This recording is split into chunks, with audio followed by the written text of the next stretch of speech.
Welcome to the Getting Through Today podcast. I'm Brita. Come along with me as I share my story of the ups and downs through chronic illness and depression, all while being a mother of 5. I know healing is possible, and through every phase there is beauty, even if we don't always see it at the time. I know what it feels like to just get through one day at a time. Let's get started.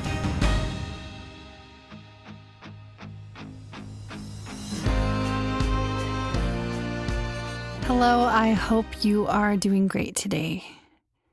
Today's episode is about something that many of us either have experienced personally or we may have witnessed it in the lives of people that we care about.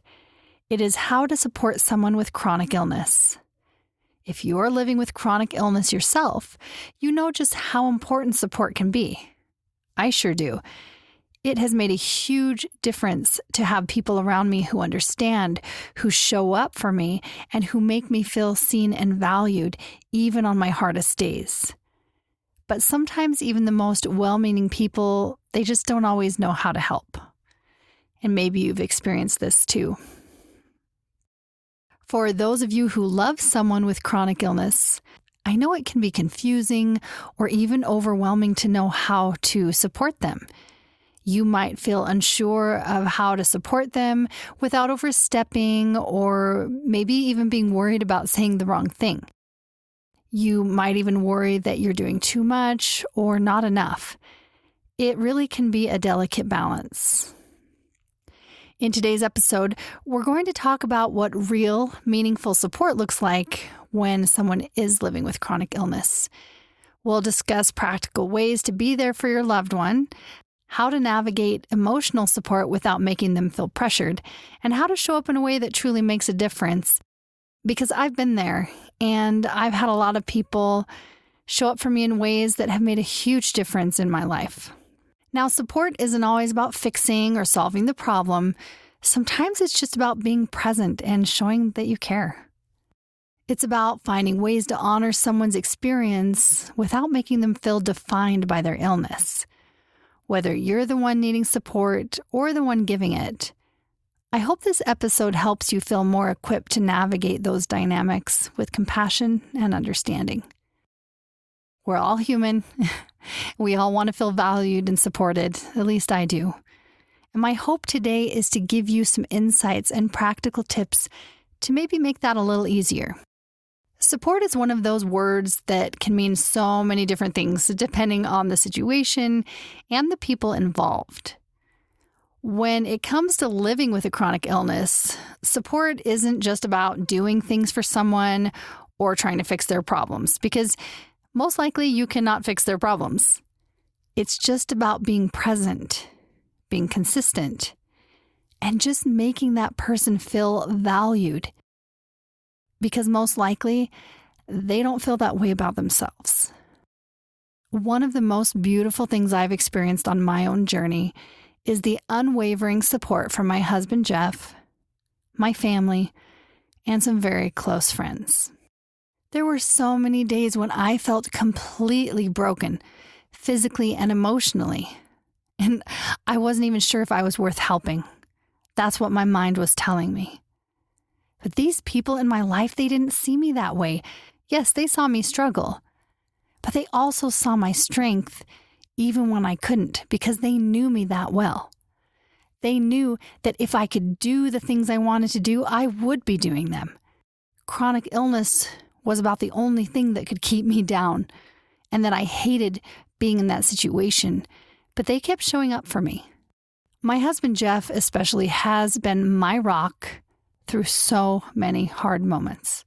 Whether it was going to doctor appointments with me, helping with the kids when I couldn't get out of bed, or just sitting by me when I felt overwhelmed. He showed up, not just physically, but emotionally over and over again. Now, he didn't always know exactly what to say or do, but he didn't let that stop him from being there. Sometimes just his quiet presence and his willingness to be there with me, it was more comforting than any words could have been. I remember one particular evening when I was feeling so defeated after another doctor's visit where I felt dismissed and unheard, where I really wasn't getting answers for why I was feeling the way I was feeling. I came home feeling like I was fighting this battle all alone, and I was very frustrated. And Jeff didn't try to give me solutions or tell me to stay positive. Instead, he just held me and said, "I'm here, we'll figure it out." And those are words that he used over and over again. Sometimes it would make me kind of mad when he would say, "We'll figure it out," because I wanted an answer. I wanted to know exactly how we were going to figure it out. But he just knew somehow we'd figure it out. And it always gave me such reassurance that I wasn't alone in this fight, that he was right there by my side. My kids, my siblings, my parents, close friends, my aunts, they played a huge role too. Church members. There were days when I didn't have the energy to reach out or even explain how I was feeling because it was complicated. And I was embarrassed that I felt the way I did. But these people still checked in on me. It didn't matter how many times I cried to them. They were there for me. And sometimes it was just a simple text asking how I was doing, or they dropped off a meal when I couldn't cook. And the neat thing about these people, the thing I loved most, is they did not make me feel like a burden. They just made me feel loved. And that's the thing about real support. It shouldn't come with strings attached or expectations. It shouldn't make you feel guilty or feel like you're a problem that needs fixing. Real support shows up without judgment, without pressure, and just with a whole lot of love. Now, if you're worried about doing the wrong thing, just know that support is not about doing everything perfectly, or it doesn't mean you have to have the right words. It's just important to be consistent, to keep showing up, even when it's uncomfortable, or maybe you don't fully understand what the other person is going through. Sometimes support looks like listening without judgment, just being a safe space for someone to vent without feeling like they have to hold back. That one was really important to me. Sometimes I just had to vent it out and then I would feel a little better. Another thing is respecting boundaries. Understanding that there are days when your loved one might not feel like talking, and that's okay too. Being flexible. Chronic illness can be unpredictable. So plans might change at the last minute. And that's a hard thing, at least for me. When I had to cancel plans, I always felt so bad. But if you can be flexible to this person and let them know it's okay if they can't show up or if they have to change plans, it does mean a lot to them. Offering help without pressure is a huge one. So things like, instead of saying, "Let me know if you need anything," try something more specific. Like, "Hey, I'm making dinner tonight. Can I drop some off for you?" Or, "I'm going to the store later. Is there something I can pick up for you?" When you offer those kind of direct ways to help, they might think of something, it's easier to say, "Sure, that would be helpful," than for them to ask, "Hey, can you make dinner for me tonight?" And one of the biggest things you can do for someone who's struggling is reassure them that they are not a burden. For me, chronic illness made me feel a lot of guilt, especially when I needed help. A simple reminder like, "You're important to me and I'm happy to support you," can mean so much to them. One of the most challenging aspects of supporting someone with chronic illness is navigating the emotional ups and downs. There are days when they might feel hopeful and optimistic, and then there are days when the weight of it all feels unbearable. At least that's how it's been for me. And during those harder days, support often just means being there. And you probably won't be able to fix anything, but it's just about holding space for their pain without trying to change it or fix it. It's just about letting them feel what they feel and remind them that they don't have to face it alone. There were so many times when I felt like I was just letting everyone down because I couldn't keep up with life the way I used to, the way I wanted to. But Jeff and my family never made me feel that way. Instead, they reassured me that it was okay to take care of myself, that resting was okay, and that I didn't have to prove my worth through what I was doing. And that was hard for me because I'm a doer. I've always been a person who likes to do things. I like to serve others, but I really had to humble myself and ask for help and receive help. And it was really hard for me. It still is sometimes. I would much rather be serving people than have people serving me. But if nobody is wanting to be served, how can people do service? And that kind of support helped me see that I was valuable even when I wasn't at my best. And it taught me that being loved wasn't based on how much I could do or how well I could pretend to be okay. But it really took me time to understand that accepting my reality, it wasn't a sign of giving up. It was a brave step toward healing. That's the kind of support that truly makes a difference. The kind that reminds you that you're enough just as you are, no matter what you're going through. I am so blessed to have some truly incredible friends and family in my life. If you're someone trying to support a loved one with chronic illness, know that it's okay not to have all the answers. Just being there, checking in, and showing that you care really is enough. It's not about saying the perfect thing. It's just, like I said, it's about being consistent and compassionate. Sometimes the most meaningful support is just letting someone know you're there without expecting them to explain every detail of their struggle. Because sometimes when people are going through so much, it's hard to keep talking about what you're going through. Sometimes you just don't even want to go there. You just have to acknowledge that their reality is hard and let them know that they don't have to go through it alone. It's just about standing beside someone, even when you don't fully understand their pain, and reminding them that their journey is valid and their presence is valued. Now that we've talked about what support really means, it's important to get into some practical ways you can show up for someone living with chronic illness. It's one thing to want to help, but sometimes it can feel hard to know where to start or what would actually be helpful. The most important thing to remember is that support is not a one-time thing. It really is about showing up consistently, even when it's hard or uncomfortable. And chronic illness doesn't take breaks. So the support these people needs to be ongoing. And one of the biggest gifts you can give someone living with chronic illness is the reassurance that you're not going anywhere. No matter how messy or complicated things get, that was so important to me. I did lose a lot of friends when I was going through chronic illness because those people were healthy and they got on with their life, and I don't blame them. But I have those people in my life that stood by my side through it all, and oh my goodness, I am so incredibly grateful for them. And I thank them all the time, and I ask them, how did you stay by my side? And they just act like it was such an honor to be with me in all those painful moments. And it really is a treasure to me to have those people in my life. So here are 5 ways you can offer support. Number 1, show up over and over. One of the most meaningful ways to support someone is to just simply keep showing up. It might seem like a small thing, but consistency can really make a huge difference. Chronic illness really can be isolating because people sometimes get tired of hearing about the same struggles over and over.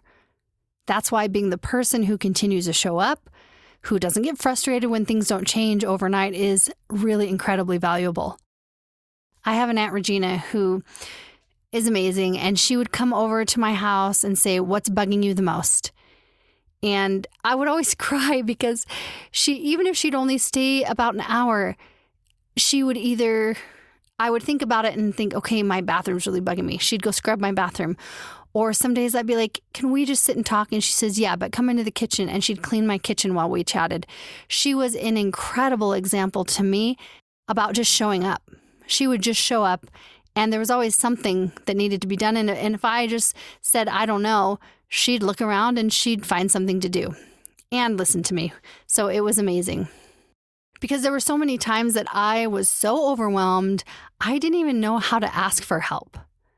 But these people, my aunt, my friends, my family, who kept checking in, even when I didn't have the energy to respond right away, they really always made me feel important. And they didn't take it personally if I didn't get right back to them. They really just kept showing up. And that consistency from them really was a lifeline for me. Number 2, find some practical ways to help. Sometimes support is not about grand gestures. It's really about the little practical things that can make daily life easier. When someone is dealing with chronic illness, everyday tasks can feel daunting. One of the most impactful ways to show support is by offering help in these ways. You could bring a meal. You could offer to clean or do some chores. You could help with the kids. You could run errands or run to the grocery store for them. And one important thing is to be specific, like I said earlier. It's not always helpful to say, let me know if you need anything. Because when someone's dealing with chronic illness, at least for me, if someone said that, there's so many things that I needed help with, but also I really didn't know what I needed.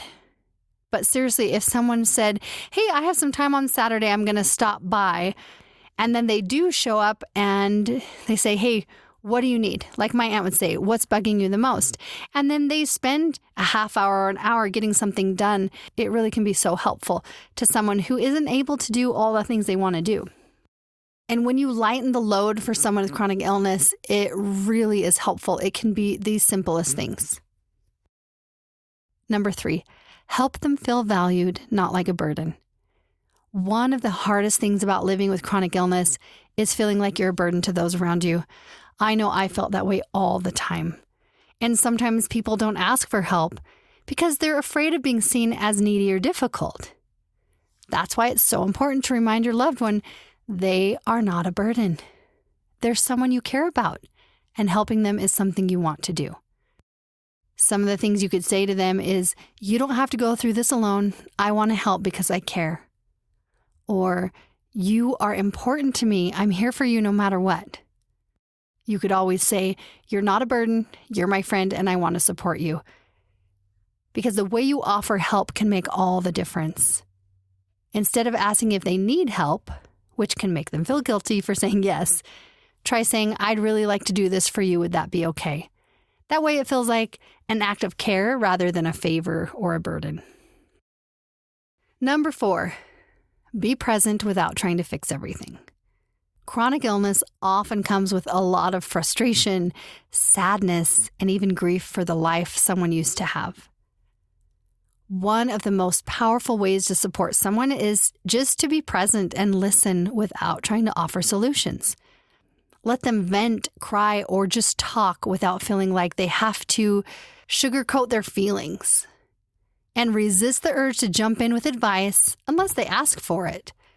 Because sometimes they just need someone to hear them, to validate their feelings, and to remind them that it's okay to not have it all together. When Jeff would just sit with me and hold me on some of my hardest days, he would wrap me up in a hug and I'd just sit and cry and get his shirt all wet. And a lot of times he didn't say anything. He just let me talk. He just hugged me. He was there for me. And I knew that he was there for me, and it made all the difference. Number 5, celebrate the little victories. Now, chronic illness can make it hard to see progress. But when you celebrate the little victories, it can make a big difference. So if you notice something that your friend's going through that you can celebrate with them or acknowledging those wins with them, it can be really helpful because celebrating small wins helps shift the focus from what's not working to what they can achieve, even in the midst of their challenges, even if they feel like they can't do much at all. The biggest takeaway here is that support needs to be steady and reliable. It is about showing up when things are hard and not disappearing when things don't get better right away. Chronic illness is a long journey, and having people who stick around, it really does make it feel less lonely. I have some amazing friends that have shown up for me over and over again, and it has made this journey bearable. And by showing up consistently, offering practical help, when you make someone feel valued, you're present with them, and you celebrate those little victories, you really let your loved one know that they matter, that they're worth showing up for. It's so important. Real support is rooted in love, empathy, and understanding. And remember, it's not about fixing what's broken. It's just about walking beside someone, even when the road is long. Emotional support can be one of the hardest aspects of helping someone with chronic illness because it's not always clear what they need, and sometimes they might not even know themselves. When someone you love is going through something as challenging as chronic illness, it's natural to want to make them feel better or help them find a way through the pain, but sometimes that's just not possible. You just have to be present and even validate their feelings. So here's 6 ways to give emotional support. Number 1, be a safe space for vulnerability. One of the most powerful ways to support someone emotionally is to create that safe space where they can be completely honest without fear of judgment. Chronic illness can make a person feel exposed, vulnerable, and even ashamed at times. Your role as a support system is to let them know that their feelings, no matter how messy or complicated, that those are valid and welcome. I know that when I was dealing with chronic illness, I did feel pressured to stay positive, so I wasn't being a burden to others. And I know I felt guilty when I was sad or frustrated or exhausted. But when people really held a safe space for me, letting me know that I could share my real feelings without having to show up like I was strong all the time, was a huge relief. So that's something really important, to just show up for them and be there and allow them to vent and process in the way that they need to. Number 2, practice active listening.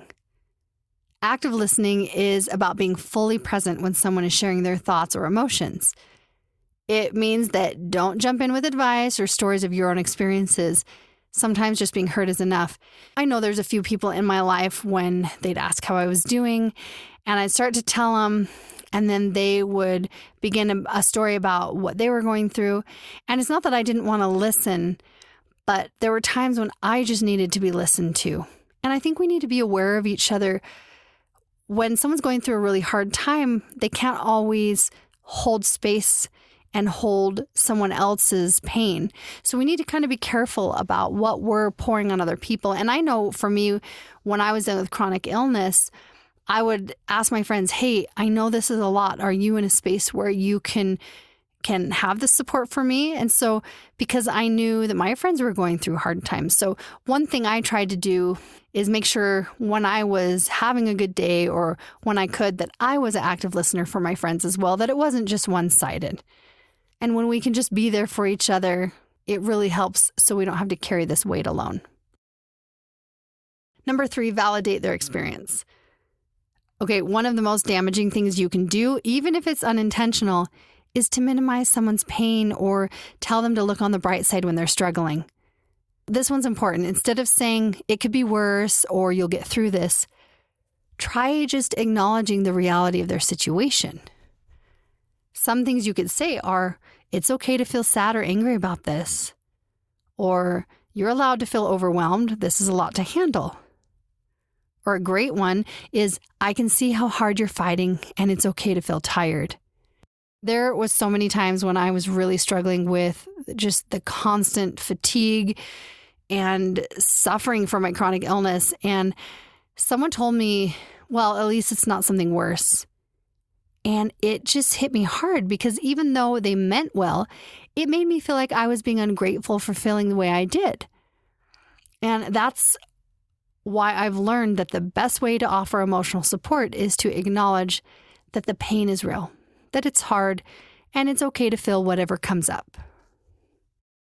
4, respect their coping mechanisms. Everyone copes differently. Some people need to talk through their feelings. That's me. That's why I'm doing a podcast. I love to talk.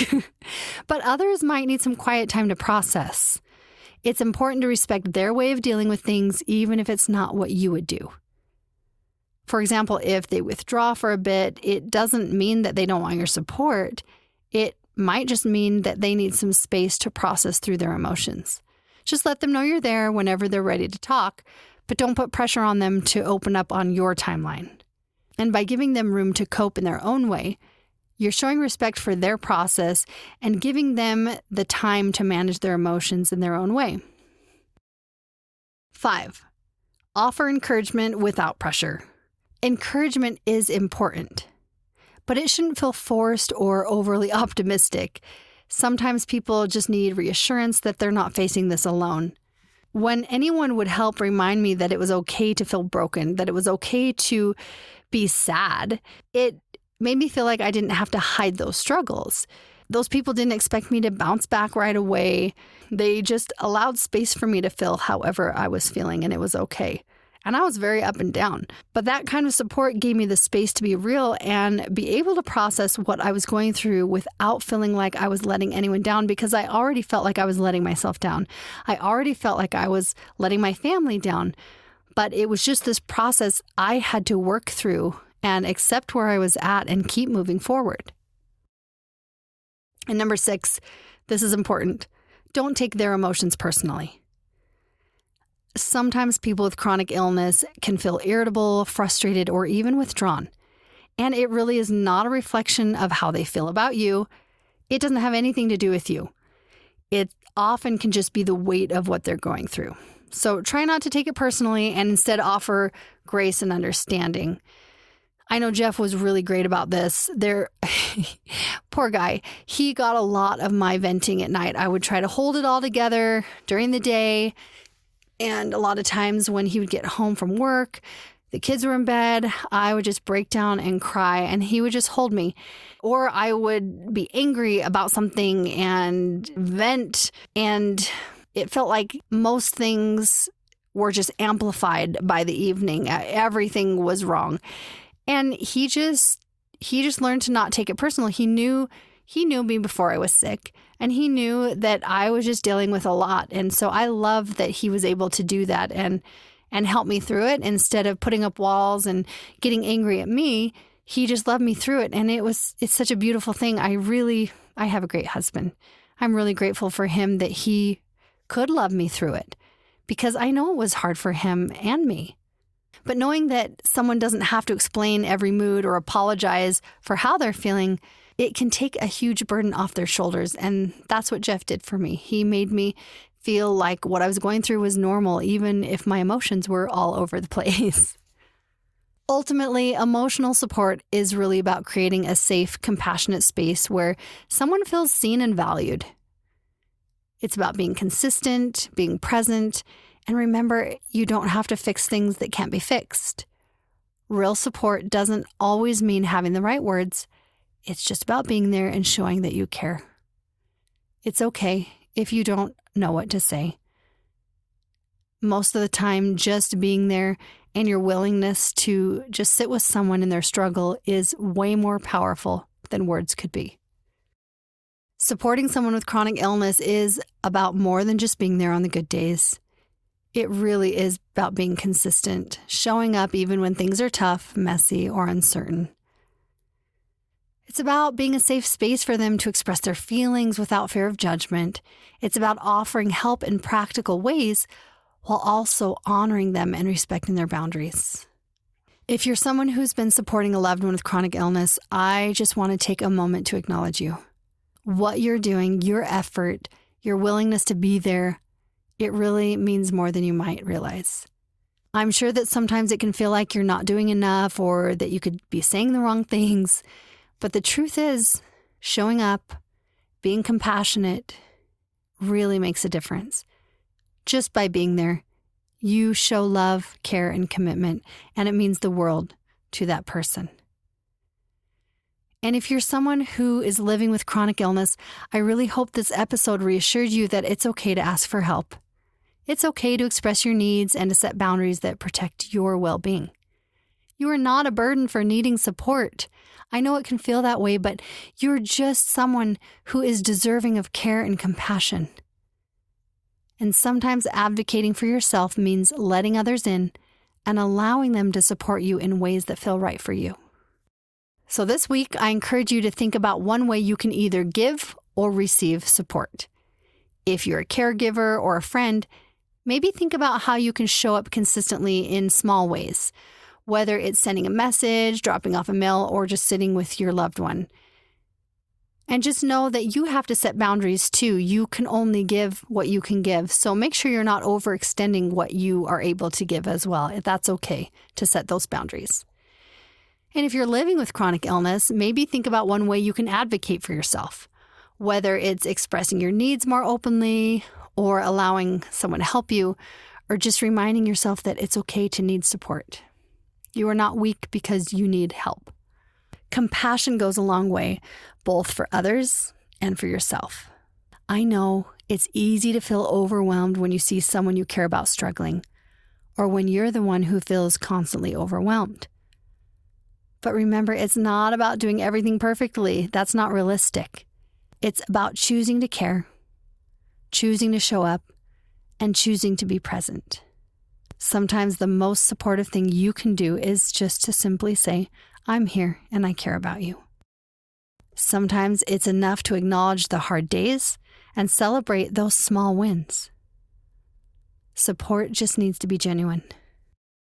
Remember that being there for someone or allowing someone to be there for you is a form of love. You're not supposed to have all the answers, and it's okay to feel unsure sometimes. The most important thing is to keep trying, keep showing up, and keep reminding each other that no one has to face this journey alone.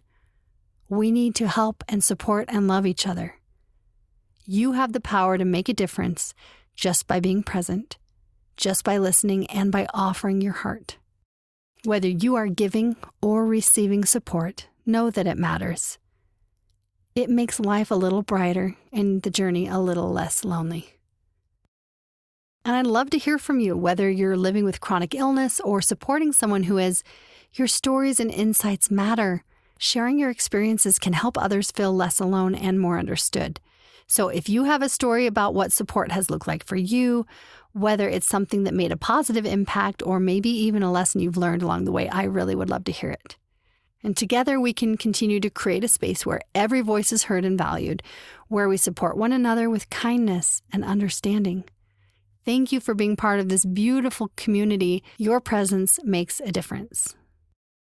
Remember, whether you're living with chronic illness or supporting someone who is, those efforts matter. Take care of yourself. Keep showing up with kindness for others and for yourself. Be gentle with yourself. You're doing an amazing job, even on the days it doesn't feel like it. Until next time, remember that you're not alone on this journey, and your voice deserves to be heard. Thank you for being here.